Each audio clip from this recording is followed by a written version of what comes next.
Benvenute colleghe e benvenuti colleghi a OPPV Academy, il podcast ufficiale dell'Ordine delle Psicologhe e degli Psicologi del Veneto, un nuovo canale dedicato interamente alla nostra formazione continua e all'aggiornamento professionale nei numerosi ambiti della psicologia.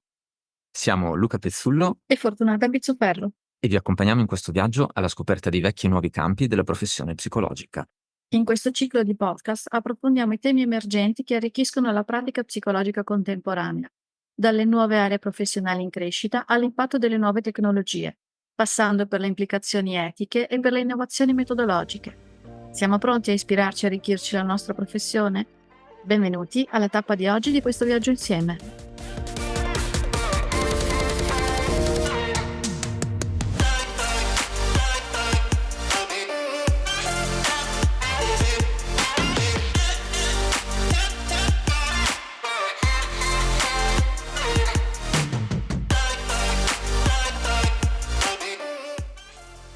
Buongiorno a tutte e tutti, siamo qui oggi per una nuova puntata del nostro podcast professionale e siamo con noi il dottor Tommaso Ciulli.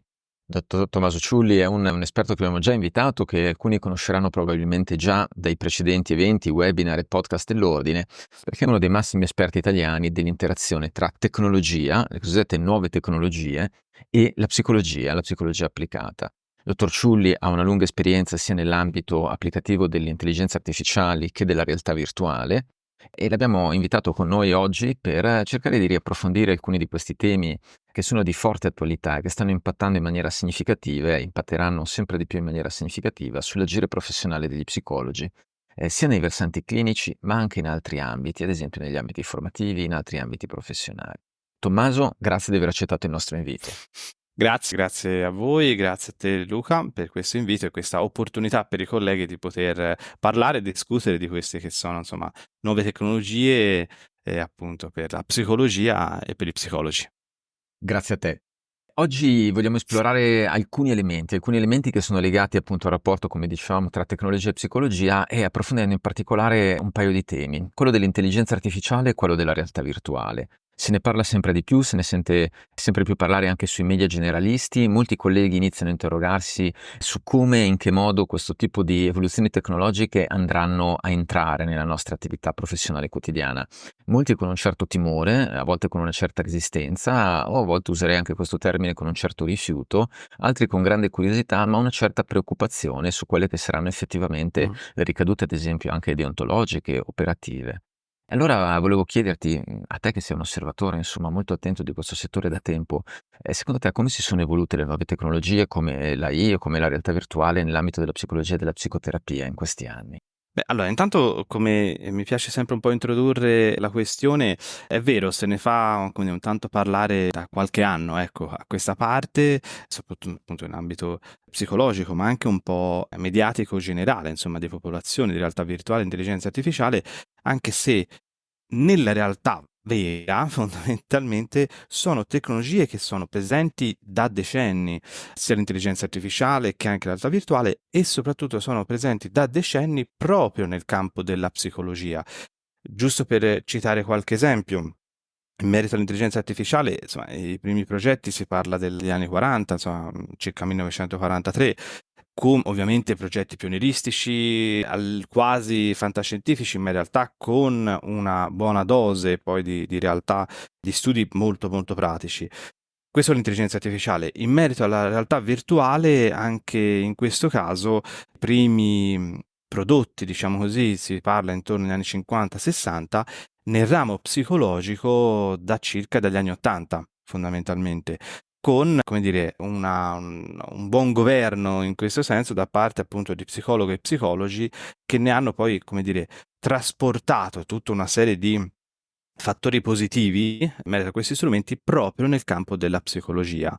Nomi fra tutti, per esempio, la realtà virtuale Albert Rizzo, professore dell'Università della California, che anche grazie, e questo bisogna dirlo, grossi stanziamenti, finanziamenti degli Stati Uniti, insomma, soprattutto dell'esercito, per progettare appunto scenari di realtà virtuale per aiutare poi, come dire, i militari nell'affrontare certe disturbi da stress post-traumatici nello specifico, grazie proprio a questo strumento che permetteva e permette alle persone di esporsi in modo graduale e controllato a certi scenari. E quindi in questo caso parliamo appunto dagli anni 80 in poi. Ok, giusto, ecco, per dare anche un dimensionamento temporale che, come ho detto all'inizio e come hai detto anche tu, ad oggi sono molto sulla punta della lingua un po' di tutti e di tutte, ma vengono da molto lontano. E questo per me, da un punto di vista anche da ricercatore, è importante perché? Perché questo ha permesso nel tempo di fare tantissime ricerche, di testare lo strumento, ma come poi questi strumenti impattano sulle persone, di verificarne l'efficacia, di verificarne anche i limiti, quindi pro e contro, e questo permette ad oggi di avere una letteratura enorme, vastissima, mi verrebbe da dire, che a volte è anche difficile da sintetizzare, soprattutto per strumenti come la realtà virtuale, che hanno indagato proprio questi aspetti. Quindi, come dire, non è una cosa, sì, se ne parla tanto oggi, ma viene da molto lontano ed è già stata studiata, ecco. Poi, giustamente, è sempre bene continuare lo studio, è sempre bene porsi domande, porsi dubbi, proprio anche riprendere un po' quello che hai detto, no? Dove in qualche modo ci può essere una parte di popolazione che può vedere questi strumenti, queste tecnologie anche un po' in modo minaccioso, ok? Direi giustissimo, anche perché beh, è bene avere e mantenere una certa critica in ottica anche prudenziale, però anche proprio anche da un punto di vista proprio di ricerca, ok? Però ecco, mi premeva intanto puntualizzare questo perché sono strumenti che hanno avuto insomma un lungo iter proprio anche di validazione scientifica, ovviamente poi con singoli aspetti, perché come sappiamo, insomma, la ricerca scientifica ci permette di capire e comprendere meglio, poi ovviamente andiamo sempre di più nel dettaglio, nello specifico, nel capire dove e come, anche in merito a target di persone diverse. Insomma, potremmo dire che queste tecnologie hanno una storia recente, ma una preistoria molto lunga. Esatto, sintetizzi Per benissimo. Beh, allora a questo punto io inizierei a chiederti come è evoluta negli ultimi anni, perché un po' la sensazione, certo, esterna, ma a volte anche interna alla comunità professionale, è che negli ultimi anni l'evoluzione o forse la convergenza dei processi di innovazione da un punto di vista tecnico e di teoria della tecnica, cioè cosa ci permette di fare la tecnologia, ma anche noi come concettualizziamo la possibilità di applicare la tecnologia e la sua usufruibilità nei contesti applicativi, ha accelerato. Mhm. C'è stato un progetto importante a livello nazionale e internazionale di cui tu hai fatto parte, come il progetto CoAdapt, che ha provato a esplorare recentemente questo tipo di ambiti, questo tipo di assetti Mhm. applicativi. Come può essere utilizzata da questo punto di vista l'intelligenza artificiale nella facilitazione dell'adattamento delle persone ai contesti lavorativi, che se non sbaglio era uno degli obiettivi di CoAdapt? Esatto, esatto. Ecco, scendiamo appunto nel pratico, anche descrivendo per esempio questo progetto di cui hai parlato, che ho avuto modo di collaborare, un progetto europeo, finanziato appunto dalla Comunità Europea, che ha visto coinvolti vari partner dall'Università di Helsinki all'Università di Trento, giusto per dire insomma, qualche nome appunto di università, ma poi anche tutta una serie di aziende, sia europee ma anche proprio, come dire, finlandesi, francesi, del Belgio, però anche italiane, proprio impegnate con un obiettivo generale di facilitare le persone anziane, si parla quindi 54-67 anni, nel migliorare le capacità di adattamento ai luoghi di lavoro. E insomma, proprio l'obiettivo di facilitare questo perché? Perché di base sappiamo ad oggi che l'età delle persone si è spostata molto in avanti, questo è un buon fattore, il che fondamentalmente poi ha, come dire, di contro, tra virgolette, anche un po' fermato un po' quello che può essere il turnover, per esempio, delle aziende, ok? E quindi qui anche l'idea, perché questo sono dati di realtà dell'Unione Europea, di comprendere se e come riuscire poi a mantenere le persone nel mondo del lavoro, ma non in ottica, come dire, di schiavismo o di sfruttamento, ovviamente no, ma anche perché sono cambiate molto le capacità proprio delle persone anche in età un po' meno giovane, mettiamola così, di riuscire poi a mantenersi sul luogo di lavoro. E però giustamente cercando di aiutarle quindi ad adattarsi poi a quelli che sono i cambiamenti del lavoro, che ce ne sono stati tantissimi, ecco, in questi anni. In quest'ottica è arrivato appunto questo progetto Coadapt, che tra l'altro, data anche un po' tutta una serie di sottobiettivi, è stato poi suddiviso in 3 macro aree, diciamo così, che hanno visto coinvolti poi questi singoli partner su sottoprogetti molto specifici, dalla robotica, e qui mi viene anche da menzionare l'Università di Padova, che in qualche modo ha collaborato proprio su questo aspetto, quindi aiutare le persone, facilitarle anche proprio in compiti meccanici, e quindi anche con compagnie come l'Electrolux impegnate in questo. E poi nello specifico, così entriamo nel pratico, anche l'Università di Trento e IDEGO, che è una società che si occupa di psicologia digitale, nella progettazione e sviluppo di un'intelligenza artificiale, dato che l'obiettivo, ripeto, era migliorare le capacità di adattamento. Ovviamente tra questi vi sono anche quelle che hanno a che fare con componenti più psicologiche, ok? Quindi anche con aspetti di stress e così via. In questo l'obiettivo era quello di fornire, di sviluppare un'intelligenza artificiale che aiutasse le persone anche al di fuori delle sedute psicologiche, ok? Quindi comunque all'interno di un percorso psicologico, per facilitarle nella gestione dello stress, nella gestione degli impegni lavorativi, nella gestione della comunicazione, ad esempio con i colleghi, con le colleghe, nell'acquisizione di competenze di gestione del tempo, ad esempio. E al di là di un percorso psicologico specifico fatto appunto da colleghe e colleghi, sviluppare uno strumento che in quelle famose 167 ore, quindi tra un colloquio e l'altro, aumentasse l'efficacia del trattamento psicologico, però anche la generalizzabilità, ecco, di quelli che sono gli interventi, per portarli proprio anche al di fuori dello studio. In questo contesto si trattava nello specifico di un'app sviluppata per smartphone, nella quale vi erano tutta una serie di strumenti come video, testi, guide, eccetera, eccetera, e anche un chatbot chiamato Theo, che permetteva appunto alle persone di dialogare e fondamentalmente di registrare una serie di eventi, magari significativi da un punto di vista emotivo, però anche poi piano piano, perché poi l'intelligenza ovviamente ha preso nel percorso anche una serie di capacità, di sottolineare, di aiutare in questo senso poi a comprendere quelli che erano gli eventi che capitavano, quindi anche di gestirli emotivamente e di anche suggerire strategie. E quindi sottolineare strategie, modi, possibilità per affrontare questioni che andavano da un litigio con un collega, oppure difficoltà a organizzarsi nel lavoro, perché abbiamo avuto a che fare anche con situazioni oggettivamente anche critiche in certi luoghi di lavoro, dove vi erano insomma situazioni con forte stress, ma anche difficoltà proprio organizzativa, e quindi qui uno strumento che permetteva di comprendere anche come muoversi. Però tutto questo in real time, nel momento in cui la persona aveva bisogno. Ecco, questo è stato un po' il sottoprogetto, proprio Trento e IDEGO, che poi insomma nell'arco di 4 anni ha visto varie versioni per arrivare poi a una versione abbastanza forte e definitiva. Grazie della sintesi, come dire, dalla panoramica che ci hai fatto. È una rappresentazione di come le intelligenze artificiali possono essere applicate in contesti, in questo caso work organizational, in maniera importante, in cui possono dare anche una dimensione di agency alle persone. È uno dei temi che a volte viene invece temuto, viene a volte, come dire, l'AI mi porterà via la mia agency, mi lascerà in uno stato di de-empowerment, e invece in questo caso ci sono delle implementazioni che vanno un po' contro un paio di appunto preconcezioni che abbiamo. Uno, che sia un'applicazione solo negli ambiti clinici, e questo assolutamente non è vero, e al contempo anche il fatto che l'AI possa diventare un partner aumentativo, diciamo, delle possibilità, invece che sostitutivo, che mi depriva completamente di agency all'interno dei contesti. In questo senso, tu come vedi adesso l'ingresso o le implicazioni potenziali, per quanto ancora molto infieri, di tecnologie più generaliste tipo ChatGPT all'interno delle pratiche professionali? Te lo chiedo anche perché so che molti colleghi probabilmente già sperimentano, fanno piccoli esperimenti privati rispetto appunto a questo tipo di tecnologie, e si interrogano su quelle che potrebbero essere le ricadute nell'alveo professionale.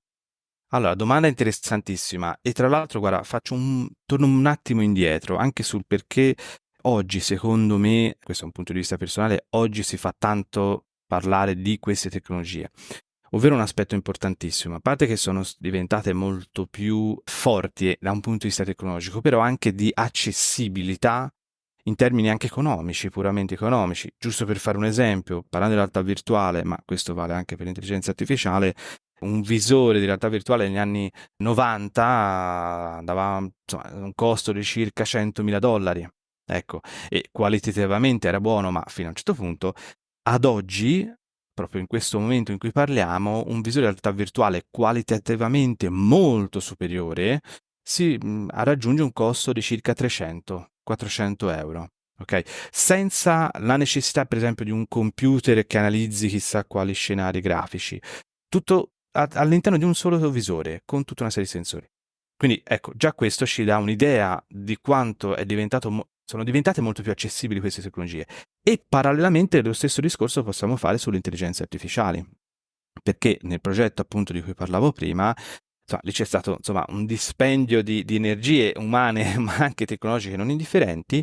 Oggi strumenti come ChatGPT, come dicevi appunto prima, permettono un accesso praticamente gratuito e con delle capacità particolarmente importanti da non sottovalutare, se non per avere, come dire, una serie di funzionalità superiori, circa intorno ai 20-25 euro, dollari, insomma, al mese. Quindi ecco, giusto per capire un po' la dimensione economica. E questo è importante perché, ripeto, permette una maggiore accessibilità. Venendo un po' appunto anche alla domanda, sì, ci sono molte colleghe e colleghi che hanno iniziato anche un po' a sperimentare in casa, perché questo ha permesso a queste tecnologie di raggiungere poi la singola professionista nello studio, perché fino a qualche tempo fa, e neanche tanto, erano tecnologie ad appannaggio dei grandi centri di ricerca o di centri clinici comunque grandi e importanti, con anche grossi fondi, ecco. Ad oggi sono tecnologie che con un link permettono di essere aggiunte. E in questo molte colleghe, insomma, si sono un po' buttate anche per capire le possibili svolti. Diciamo che ad oggi, ecco, quello che ho visto e raccolto come modalità di uso da parte dei colleghi all'estero soprattutto, in Italia mi sembra un po' meno, ok? Più che altro anche di curiosità, ecco, di capire quali sono un po' questi limiti e tendenzialmente più per la clinica, ok? Quindi da richiesta di anche esperimenti di poter fare diagnosi a questi strumenti, quindi inserendo alcune caratteristiche di determinati pazienti per vedere un po' cosa veniva fuori, devo dire che funziona molto bene, a piccoli aspetti, qui ho letto qualcosa soprattutto all'estero, per esempio per aiutare la persona a utilizzare questo strumento anche al di fuori delle sedute, quindi come nel caso di Coadapt, all'interno di un percorso psicologico.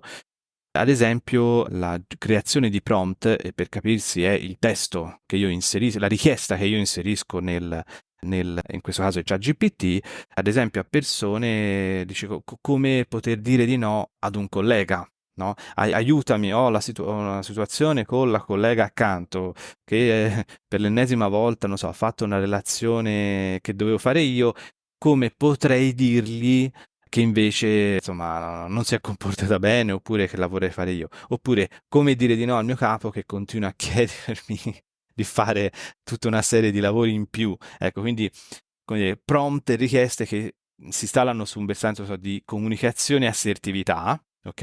E questo è interessante perché cosa succede? Permette alla persona di ricavare specifici esempi, perché qui ChatGPT fornisce degli esempi molto pratici, molto interessanti e questo dice il sottoscritto anche molto in linea con quelli che sarebbero insomma anche esercizi di role playing che uno può fare nello studio, fornisce dei suggerimenti di come potrebbe rivolgersi al capo, alla collega o ancora organizzazione per gli studenti, quindi prompt in cui lo studente non in un aspetto concettuale ma specifico, ad esempio su una situazione, su degli esami di questo semestre, che inseriscono la richiesta, devo preparare questo esame che sono circa x mila pagine tra 20 giorni, giustamente sempre un po' all'ultimo, ho anche un esame, ecco, cosa potrei fare, come potrei organizzarmi? E ecco che lì l'intelligenza artificiale struttura un percorso, un programma molto dettagliato, molto specifico,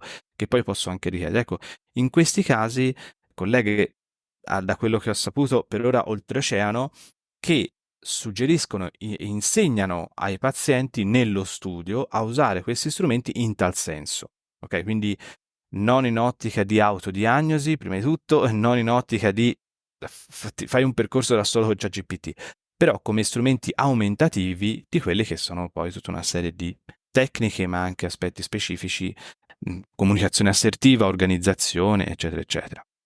Diciamo che questa dimensione che hai delineato è proprio questa dell'aumentatività delle tecnologie, che è un tema proprio generale, forse importante anche nelle riflessioni su quelli che sono i nostri atteggiamenti, le nostre paure, le nostre aspettative rispetto a questi strumenti.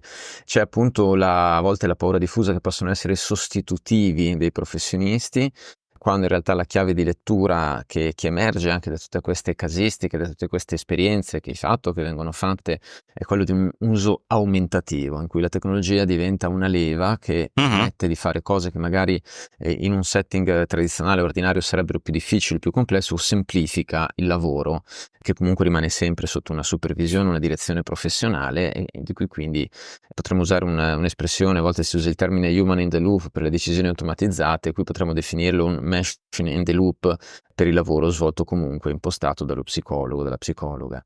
Questo avviene per l'intelligenza artificiale, però avviene molto, forse anche questa logica aumentativa mi verrebbe da pensare anche per le realtà virtuali. Penso ad esempio per il trattamento delle fobie, la possibilità di utilizzarle in determinati contesti diventa aumentativa delle possibilità, ad esempio, di applicare un protocollo espositivo graduale per il terapeuta. Non so se tu hai esperienze o riflessioni in merito. Guarda, hai colto un po' nel segno anche per quella che è stata un po' l'evoluzione iniziale di quando strumenti come la realtà virtuale sono stati inseriti o progettati, sviluppati proprio in ottica di tecniche espositive, ok? E sono stati proprio i primi, come dire, le prime ricerche, soprattutto per disturbi d'ansia. Questo perché? Perché fondamentalmente, qui ovviamente seguendo un po' quello che è il modello cognitivo-comportamentale, perché un po' la base psicologica è quella su cui si appoggia principalmente questi strumenti, almeno inizialmente, proprio nel creare scenari specifici che seguono fobie specifiche, quindi per esempio ambienti chiusi o con molte persone, oppure ambienti ricollegabili a contesti militari, come dicevo proprio all'inizio, insomma, delle ricerche del dottor Rizzo, oppure ascensori, oppure TAC, quindi all'interno di ambienti ospedalieri, o ancora all'interno di auto o percorsi specifici, insomma, autostrada e così via, e quindi tutta una serie di scenari di realtà virtuale che permettono alla persona di esporsi. Di esporsi in che modo? In modo graduale e controllato, perché comunque gli scenari sono quelli, io posso stoppare l'esperienza che però, per quanto io so che non è reale, ma per il cervello, in quel momento sono in un ambiente reale che stimola poi l'attivazione di tutta una serie di risposte neurovegetative specifiche legate a quel contesto. E questo ha permesso proprio alle psicologhe e agli psicologi di, come dire, inserire anche qui di nuovo nel percorso classico, mettiamola così, uno strumento che permette proprio la possibilità alle persone di sperimentare questi ambienti. Cosa si fa normalmente? Normalmente io prendo la persona e a livello immaginativo io la espongo, quindi gli chiedo di immaginare un determinato ambiente che può essere un supermercato, può essere all'interno di un ascensore o una metropolitana, e poi tendenzialmente, insomma, ottenuto una certa disattivazione o comunque abbassamento, dell'ansia, portarla, accompagnarla anche al di fuori, quindi in una stazione e così via. Ci sono dei contro a queste tecniche che sono comunque molto efficaci, cioè la letteratura ci dice che effettivamente funzionano, ovvero che poi c'è il classico drop della persona, o nel passaggio da immaginazione a in vivo, oppure anche un po' prima, oppure anche quelle persone che hanno un po' di difficoltà a immaginare, quindi a stare proprio nello scenario immaginativo. Ecco che qui la realtà virtuale si insinua, diciamo così, o nel mezzo, oppure anche come mezzo sostitutivo dell'esposizione in immaginazione, permettendo una grandissima aderenza. Ci sono ricerche che ci dicono che tendenzialmente il dropout nel passaggio all'esposizione varia dal 27 fino anche al 60%, dipende poi ovviamente da che tipologie di fobie. Con la realtà virtuale scendiamo al 3%. Quindi ecco, giusto per dare un po' una dimensione. E tra l'altro è uno strumento che si collude strategicamente però con come dire, la necessità di controllo della persona, ma siccome la persona sperimenta veramente un'attivazione, ecco che lì, a quel punto, oltre ad avere un abbassamento dell'ansia, però ottiene un senso di efficacia che altrimenti otterrebbe più avanti, o forse nemmeno, perché potrebbe poi droppare, ecco, nel passaggio. Questo ancora di più con pazienti complessi nel caso di disturbi ossessivo-compulsivi, che è quello che sappiamo, ora non entro troppo nel dettaglio, ci vorrebbe troppo tempo, però ecco, essere una problematica particolarmente complessa. Sappiamo che insomma le tecniche espositive funzionano, però il dropout è elevatissimo per tutta una serie di motivazioni tecnici e tecniche clinici e cliniche. Ecco che la realtà virtuale ci viene un po' in aiuto in questo.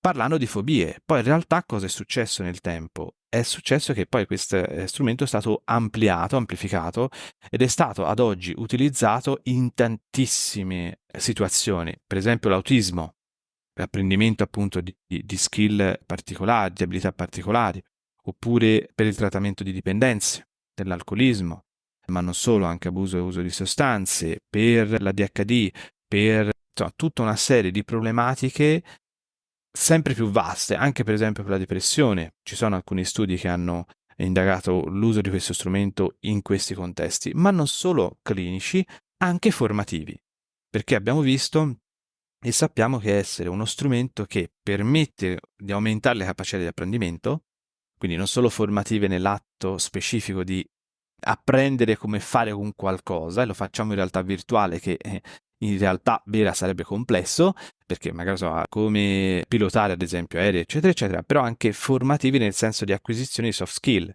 quindi decision making, capacità di comunicazione, eccetera, eccetera, in gruppi, tra l'altro, quindi ora ci sarebbe troppo tempo, ci vorrebbe troppo tempo per spiegare nel dettaglio, però quindi non solo in modo isolato, ma proprio all'interno di un gruppo, la possibilità, grazie alla realtà virtuale, di aumentare poi quelli che sono poi dei corsi di training specifici su soft skill, ecco. Giusto questo per dare un po' un ventaglio, ecco, poi sarebbe lunghissima da descrivere.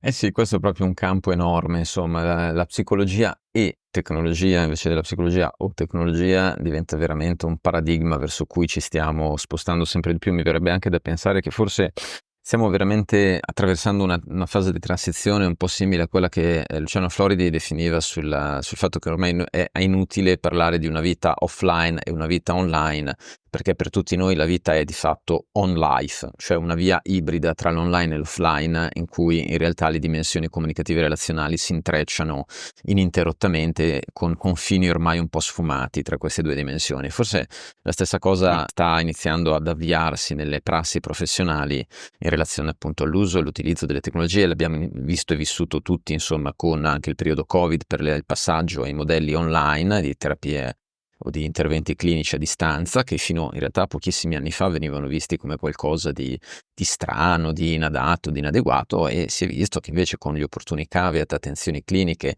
e chiaramente non in tutti i casi, non in tutte le situazioni è applicabile, ma in molte situazioni è uno strumento, un canale comunicativo che si aggiunge alle possibilità operative delle psicologhe e degli psicologi. Stessa cosa probabilmente la stiamo iniziando a vedere su quest'altro tipo di tecnologie. Una cosa che a me, non te lo nascondo, mi ha preoccupato molto negli anni pre-Covid, tra virgolette, è il fatto che le psicologhe e gli psicologi in media sono stati abbastanza conservatori rispetto al passaggio, ad esempio, alle terapie online, via Zoom, Meet o quant'altro, Skype o quant'altro, in cui c'era una sorta di resistenza evitante, ma non c'era, se non in casi più ridotti, un reale approfondimento di quelle che erano le implicazioni a livello di setting, di teoria della tecnica, di teoria della clinica, di studi, ricerche. C'era una sorta di generica frequente resistenza che poi ci si è trovati improvvisamente a marzo 2020 a dover trasformare in una sorta di agito tecnico collettivo, buttandosi tutti sull'online, facendo di necessità virtù, ma appunto senza aver avuto magari quel tempo, quello spazio mentale per approfondire nei mesi e negli anni precedenti le implicazioni dei setting che si venivano a creare con queste tecniche, e quindi, come dire, facendoci forse perdere delle opportunità di iniziare a utilizzarle in maniera più attenta e consapevole quando c'è stato bisogno di farlo. Un po' un mio timore è che questo possa avvenire anche rispetto a queste altre tecnologie, vedi realtà virtuali, vedi intelligenze artificiali, su cui forse avremo bisogno di iniziare a formarci un po' di più. E quindi io questo quesito te lo vorrei porre. Da questo punto di vista, secondo te, in che modo possiamo e dobbiamo formare la categoria rispetto a questo? Quali sono le competenze nuove che i professionisti devono acquisire per rimanere up to date rispetto a queste potenzialità e implicazioni? Allora, quello che sollevi è un problema oggettivo, cioè appunto l'abbiamo visto con le consulenze online, perché condivido, io ho iniziato la mia carriera, tra virgolette, di ricerca proprio sulle terapie online, e si parla del 2007-2008, con una ricerca abbastanza importante per capire quali erano i risvolti specifici di come e perché le persone si aprivano o no nell'online. Ok? Proprio per sminuzzare un po' come avveniva un po' questo processo. E condivido perché c'è stata una fortissima resistenza e molto spesso attenzione non scientifica, ok? Più basata su aspetti soggettivi. E questo è rischioso a prescindere in generale. Ed è rischioso soprattutto a livello professionale, perché a quel punto andiamo su un versante che di professionale hanno poco o comunque molto meno, diciamo così. Poi, come dicevo prima, va benissimo mantenere un atteggiamento, un'attitudine critica nei confronti di questi strumenti, che a volte c'è il rischio di andare dall'altra parte, quindi un po' troppo positivismo, ok? Quindi una troppa accettazione così, semplicemente perché mi piace magari la tecnologia. In questo senso ci sono dei rischi e, per esempio, lo abbiamo visto nel progetto Coadapt. Nel progetto Coadapt siamo stati costretti, giustamente, a dover pianificare un protocollo che insomma avesse delle basi etiche, deontologiche, scientifiche specifiche, in accordo anche con la Comunità Europea, ma non solo, anche coinvolgendo qualche commissione deontologica, qualche membro di commissione deontologica di vari ordini in Italia. Perché? Perché ci sono reali problemi, a parte la protezione dei dati, quindi la gestione dei dati sensibili e così via, ma soprattutto il come questa tecnologia poi reagisce parlando di intelligenza artificiale, cioè che suggerimenti dava alle persone, erano suggerimenti etici, erano suggerimenti forse un po' critici, aveva un po' troppa libertà nel dare questi suggerimenti, e lì è stato sviluppato un protocollo, che anche qui ci vorrebbe troppo per specificarlo, dove in qualche modo, che insomma ci è voluto circa 8-9 mesi di lavoro, giusto per dare un'idea di quanto tempo, ci rassicurasse in tal senso. Questo però ci dà un'idea di come effettivamente bisogna attenzionare questi strumenti, senza forse andare con il troppo entusiasmo, ma senza nemmeno col troppo pessimismo. Ecco, perché se no, altrimenti o in un caso o in un altro, mi verrebbe da dire, non svolgiamo bene la nostra attività professionale, il nostro agire professionale in questo senso. E questo per me è importantissimo. Come importante è anche un altro fattore, che possiamo anche dire, va bene, non ci interessa come categoria, ci mancherebbe, però poi in realtà ci sono enti, realtà che vanno avanti, indipendentemente da noi. Molte applicazioni con intelligenza artificiale rivolti a problematiche e bisogni psicologiche, ce ne sono già tantissime. E questo non lo dice il sottoscritto, ma lo dice la ricerca, pochissime hanno avuto dietro una ricerca scientifica o un coinvolgimento molto marginale di esperti della salute mentale. E questo è un problema, perché comunque, come sappiamo, forse no, l'intelligenza artificiale, se io non l'addestro bene, non gli do dei buoni dati, è un problema. E quindi se non ci sono gli esperti della salute mentale, se non ci siamo noi, ripeto, altri soggetti terzi vanno avanti, però poi c'è da chiedersi con che qualità, ecco, di questi strumenti. Quindi dobbiamo starci, ecco, questo a prescindere.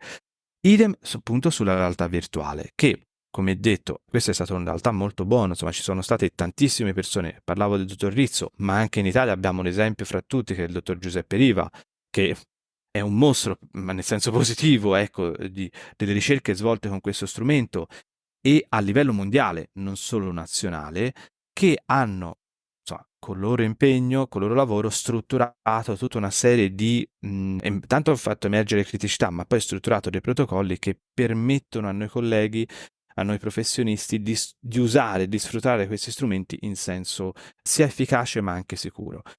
In questo proprio, quindi, tornando anche proprio alla tua domanda, dobbiamo starci dietro, sia come ricerca, però anche come formazione, perché comunque vanno avanti, ci sono. Poi le persone che arrivano in studio che ti dicono ho usato la realtà virtuale, vorrei capire, cioè iniziano a esserci, in Italia sto parlando, non all'estero, come iniziano a esserci, tra virgolette, perché oramai si parla di 2 anni e in ambito tecnologico 2 anni è un'era geologica, persone che iniziano a usare in modo autonomo strumenti di intelligenza artificiale per il benessere psicologico.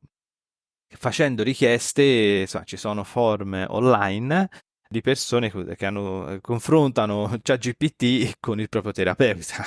Quindi su abilità, capacità, mi sono trovato meglio, peggio, eccetera, eccetera. Quindi questi sono veramente piccoli spunti, piccoli esempi con i quali voglio veramente invitare la categoria a stare dietro a queste tecnologie. E attenzione, un aspetto fondamentale. Molto spesso quello che mi arriva è un po' l'idea del ma io non me ne intendo. No, guarda, io già di computer non ne so una mazza, figuriamoci. E quello che in realtà abbiamo visto è che in realtà i colleghi, le colleghe dovrebbero fare esattamente quello che sanno già fare, gli psicologi. Semplicemente acquisire quel minimo di conoscenze per poi poterle usare o almeno comprenderle. E questo lo abbiamo visto molto, molto bene nel progetto Coadapt, per cui all'inizio, per esempio, nelle prime call che facevamo, nonostante una paga anche abbastanza buona, anzi molto buona, passatemi il termine, abbiamo avuto difficoltà perché? Perché le persone dicevano: no, ma io non me ne intendo, figuriamoci cos'è questa roba qua. Poi alla fine i colleghi si sono resi conto che dovevano fare il loro lavoro, semplicemente questo, nulla di più, ovviamente orientato a, come dire, ad analizzare determinati strumenti in determinati modi. Ecco, ma poi fondamentalmente sempre conoscenze psicologiche parliamo. Quindi possiamo starci, non sono richieste sicuramente competenze informatiche di chissà quale tipo, ci sono ingegneri che fanno questo, però è richiesto, come dire, una capacità di lavorare e un'attitudine, che mi verrebbe da dire, professionale nell'avvicinarsi a questi strumenti, che altrimenti comunque le persone vanno da sé, le aziende e enti terzi vanno da sé e poi rischiamo quello che è successo con le consulenze online, senza fare nomi e cognomi, che poi qualcuno che va per i fatti propri c'è e la percezione della categoria è di aver perso un treno. Questo è. Mi sembra essenziale quello che hai evidenziato del fatto che è anche qui a doppia direzione la formazione. Noi come psicologi abbiamo bisogno di formarci su alcune dimensioni del contesto tecnico, dell'evoluzione tecnologica, ma al contempo il nostro portato professionale diventa essenziale per andare a informare, sviluppare e sostenere gli sviluppi tecnologici e quindi portando il know-how e le competenze degli psicologi e delle psicologhe all'interno di questo contesto da cui in effetti tendono a essere spesso abbastanza lontani. E io ti farei un'ultima domanda, insomma, per andare a chiudere con questa nostra chiacchierata insieme molto articolata su questi temi. C'è stato qualche episodio, qualche evento che ti ha colpito molto dell'impatto delle tecnologie digitali sulla prassi professionale? Qualche episodio che ti ha dato da pensare? Allora, ce ne sarebbero tantissimi. Allora, da una parte, dividendo per esempio appunto realtà virtuale e intelligenza artificiale, da una parte una volta che è arrivata una persona, una paziente, che è entrata in studio, ora ovviamente parlando, descrivendo un po' la problematica, che a un certo punto in autonomia ha detto: guarda, io mi rivolgo a lei perché in realtà so che oltre all'orientamento cognitivo comportamentale ci sono questi strumenti, queste tecnologie che permettono una, come dire, dal suo punto di vista ovviamente una maggiore facilità per i pazienti di poter affrontare problemi. E sono sintetico, ma ha descritto praticamente, continuando nel discorso, tutta una serie di conoscenze che poi l'ha un po' raccolte ovviamente da internet, però devo dire, per quanto con espressioni poco tecniche, era molto consapevole di questo strumento di realtà virtuale e non era una persona giovane, ok? Insomma, non anziana, però neanche giovanissima, e uno magari si potrebbe aspettare in questo senso. E lì, ecco, sono rimasto un po' così, poi chiedendo, raccogliendo, facendo un'analisi della domanda completa, però ecco, giusto per dare un po' un'idea. Il mio studio a cui mi riferisco non è in una grande città, ecco, è in una zona, potremmo definire di campagna, ecco, giusto per dare un'idea. E parliamo dell'Italia, ecco, e di un anno fa circa come periodo. In merito all'intelligenza artificiale è il fatto che ad oggi quello che vediamo, che mi ha sorpreso molto, di quanto sono brave, se vogliamo dargli, insomma, anche una riconoscere, tra virgolette, come quasi esseri umani, poi ovviamente sappiamo che non è così, cioè sono molto capaci, abili di lavorare questa intelligenza artificiale, tendenzialmente dominio specifico, però devo dire, nel tempo hanno raggiunto delle capacità molto importanti, ok? E nonostante io ci sono dietro a questa tecnologia da tempo, riesce sempre un po' a stupirmi poi i risvolti e le capacità che riesce a raggiungere. Molto spesso mi viene chiesto, ma come si immagina fra 5 anni questa tecnologia? Allora, posso dire questo, che fino a 5 anni fa più o meno avevo immaginato quello dove siamo ad oggi. I prossimi 5 anni non lo so, devo essere sincero, perché l'evoluzione è talmente veloce che non lo so. E questo non per scatenare timori e preoccupazioni, ma anzi per incoraggiare colleghe e colleghi a stare dietro a queste tecnologie. Tanto si parla di un link, di un sito internet, uno ci va sopra, ci si collega e visualizza, vede un po' quali sono le capacità di questi strumenti. Ci sono app e appunto non c'è un'esperienza specifica, ma praticamente ogni volta che poi viene fatto un aggiornamento vedo che nel momento in cui ci vado sopra le capacità tecniche che hanno raggiunto, che sta raggiungendo questi strumenti. Grazie mille Tommaso, ci hai fatto veramente una rappresentazione a 360 gradi di tutte quelle che sono sia le tecnologie, ma anche le implicazioni e gli spazi di pensiero che probabilmente come categoria dobbiamo davvero costruirvi sopra. Diciamo che comprendere e adattarsi, il titolo del co-adapt, no? Che si Esatto. citava, ecco, il co-adapt, forse il co-adattarsi tra tecnologie e Mm. prassi professionali, e tra prassi professionali e tecnologie. Quindi questo adattamento progressivo, reciproco, sarà una delle costanti dei prossimi anni del lavoro di tutti gli psicologi, sia giovani che meno giovani, uso questo termine invece di quello degli anziani, 54-67, ho sentito traumatico, ma e da questo punto di vista diventerà veramente una delle nostre costanti. Insomma, come ordine cercheremo di seguire questi sviluppi, so che tu sei molto attivo anche in questi ambiti, quindi probabilmente ci saranno altre occasioni di scambio, di confronto, perché è un tema che va necessariamente presidiato da ognuno e ciascuno di noi. Esatto. Tommaso, grazie ancora per la tua presenza qui con noi oggi, grazie dei tuoi contributi, buon lavoro, ci vedremo magari con qualche forma di realtà virtuale o metaverso o quant'altro. O qualunque altra tecnologia, teletrasporto. No, grazie a voi di questa opportunità, a parte per il sottoscritto, ma per le colleghe e colleghi di entrare in contatto un po' con queste tematiche.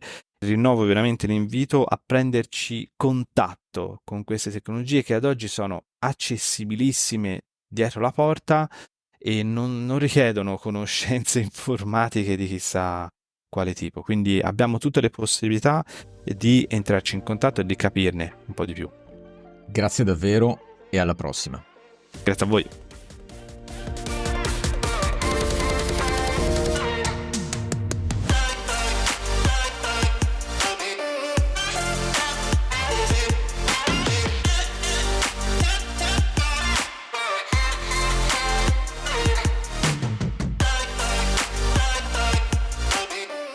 Hai ascoltato una puntata di OBBV Academy. È stato un piacere condividere insieme le ultime novità e gli spunti di riflessione sul mondo della psicologia professionale. Lo scambio professionale e l'aggiornamento costante sono infatti i pilastri su cui costruire una pratica professionale efficace e responsabile. Siamo Fortunata Pizzoferro E Luca Pezzullo. Ti invitiamo a rimanere con noi per la prossima puntata del podcast e a esplorare anche i webinar di approfondimento che puoi trovare nella piattaforma di formazione digitale dell'Ordine, formazione.ordinepsicologiveneto.it. Continueremo a esplorare insieme le frontiere della psicologia professionale. A presto.